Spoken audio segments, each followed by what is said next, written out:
Welcome to another edition of Rocky Top Rundown, your one-stop shop for everything Tennessee athletics. I'm Bryan Cross.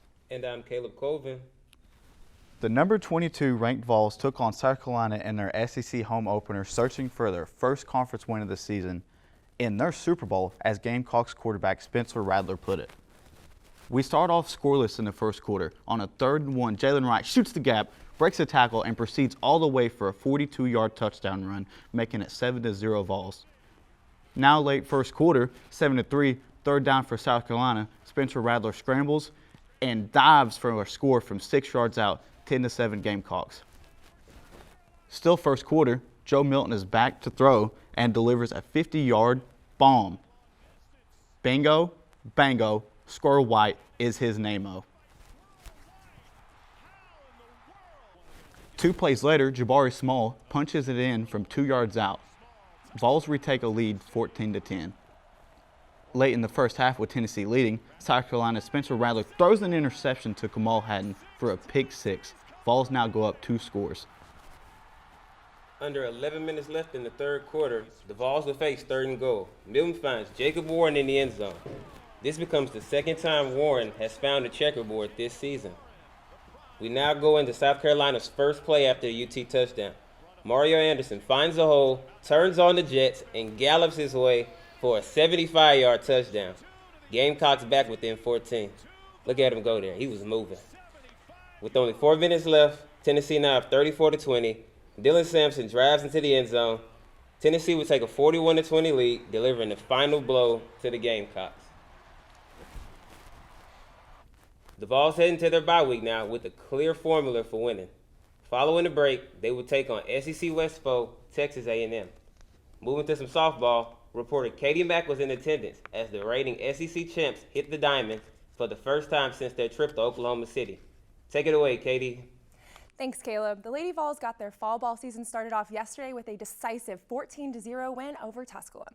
Last week, reporter Peyton Gravell got an exclusive interview with the Rocky Top Rundown's own and senior outfielder Rylie West. Let's take a look. What are you most excited for this coming season? So my senior year, it's kind of sad to say, I'm honestly just excited to play the most free that I've ever gotten to play, because I've learned my past 3 years here, like the challenges, the ups and downs, the adversity, and how to work through it. So now it's like time to put it all together. Rylie was a major contributor to the Lady Vols last season, recording a .275 batting average with 26 runs scored, 10 doubles, 1 triple, 5 home runs, and 35 RBIs. The Lady Vols softball team is coming off of a season where they won the SEC Conference Championship and made an impressive appearance at the World Series, where they ultimately fell to Florida State in the national semifinal. What was your favorite memory from last year? It's probably a tie between winning SEC regular season and going to the World Series, just because SEC regular season is just such a long period of time where you're grinding and it's just like tough, and the SEC is so tough. But then the World Series was like a dream come true for all of us girls, because that's what you look up to when you're a little girl. Peyton then asked her what her game day routine looks like. Do you have any game day superstitions or rituals? So yes, I do have superstitions. It's more of routines now, because I've learned to stray away from saying superstitions. But I usually put my left sock on, my right sock on. Then I'll put my sliders, my warm-up shirt. I'll tuck that in. And then I'll put my pants on, my belt, and I have to do my hair the same way every single time. Like whatever works for me, I stick with that hairstyle for the whole year. And last year was just a regular ponytail. Are you going to start off with the regular ponytail this season? I think I have to. Okay. And we'll see how it goes. As you can see, she did stay true to her word and is debuting her signature ponytail look for this game. Well, that's all for today. Big thanks to Peyton Gravell. This is Katie Mack reporting. Back to you guys. Thanks, guys. The 12th ranked Lady Vols volleyball traveled to Starksville, still undefeated in SEC play, for a Friday evening battle against the Mississippi State Bulldogs.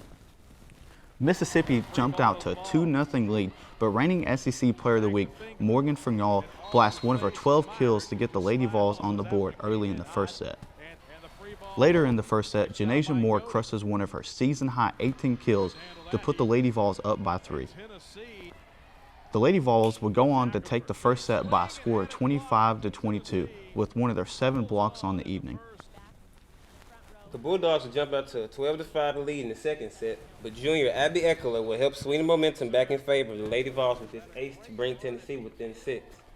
The Lady Vols would battle all the way back to tie it up at 15 when freshman Mackenzie Palante put down one of her 3 kills on the night. We go to set point, where Tennessee would close out the second set on a remarkable 22-8 run to go up 2-0 on the Bulldogs. We move on to the third set, where junior Erica Levette used a finesse shot to record one of her impressive 13 kills on the evening, putting the Lady Vols up by 1. After 16 ties and 5 lead changes, Mississippi State was able to take the third set by a score of 25-23 to send the match to a fourth set. On the fourth set, where Emily Beaker would put the Lady Vols up to 7-5 with one of her 4 blocks in the match. Later in the fourth set, Caroline Kerr puts down a quick dump shot for one of her 6 kills of the match to put the Lady Vols up by 3. We now go to match point, where the Lady Vols would close out the Bulldogs 25-27 to make it a win and their 7th straight match. The Lady Vols would also go on to beat Ole Miss in 3 straight sets on Sunday, improving their record to 13-1 on the season. Next up for Tennessee is a showdown on the road with Alabama Wednesday evening. As Tennessee volleyball continues rolling through the SEC, we hand things off to Rylie West, who had a chance to talk with one of the backbones of the Lady Vol success this season, redshirt freshman setter Caroline Kerr. Tennessee volleyball has been jumping the polls, going from unranked during the preseason to breaking the top 15 within the past few weeks. There are many new faces, including 5 freshmen and a couple of transfers, but redshirt freshman Caroline Kerr from Champaign, Illinois, isn't among the new Lady Vols. Last year, I kind of knew I was going to redshirt unless some big injury came along, but the plan was for me to redshirt. She has excelled this season, receiving various weekly awards, including SEC Freshman of the Week, SEC Player of the Week, and Setter of the Week. Kerr credits that to her preparation last summer and during the season. I really took it upon myself to get in with our strength coach extra because, in-season workouts aren't always as strenuous. So I did those by myself, and since I was imitating another setter during practice, I would come in with Gavin, our setter, Eve, our setting coaches, and they'd help me work on my own game because I'm trying to emulate someone else during practice. The Lady Vol is a young leader but doesn't carry the team by herself. 5th-year senior and All-American Morgan Fingal is a consistent leader and player that helps Caroline set the standard.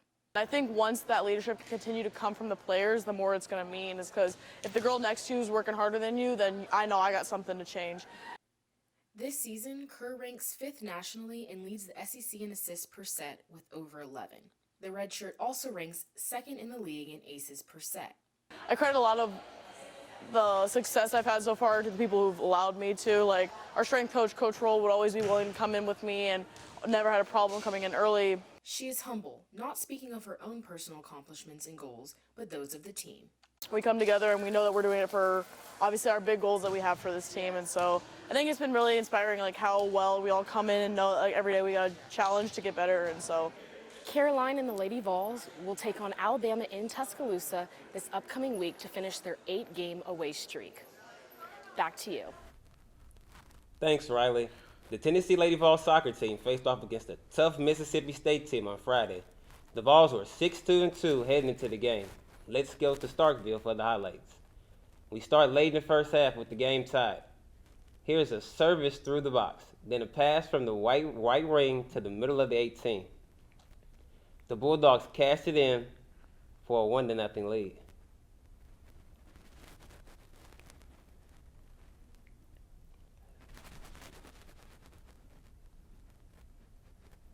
Now with only slightly over 2 minutes left in the first half, another service into the box misplayed by the Lady Vols.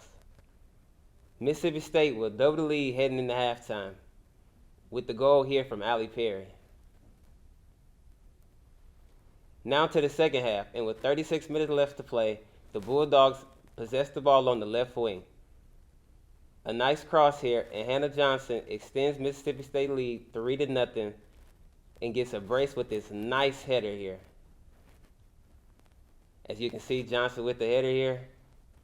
And she had to celebrate that one with her teammates. I couldn't personally imagine hitting the ball off my head like that, so that was pretty impressive. With 17 minutes left in the game, the Vols will show some signs of life. Sissy Lawson will dribble down the ball down the left flank. pass here, and you see Caesar gets the ball, peep the footwork here, the stutter, the crossover, and she'll strike it to the back of the goal to give the Vols their first points of the game. Just 5 minutes later, and the Vols would shrink the lead from this shot from Jordan Fusco off the corner. The goalie nearly made a great save here, now with less than 4 minutes.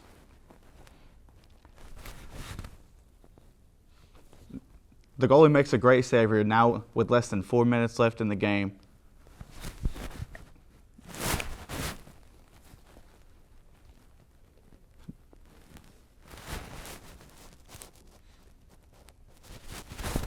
UC plays its next home game at Regal Soccer Stadium against Kentucky this Thursday. Well, that's all for this edition of Rocky Top Rundown. I'm Caleb Colvin. And I'm Bryan Cross. Thank you for watching. We'll see you again here next week.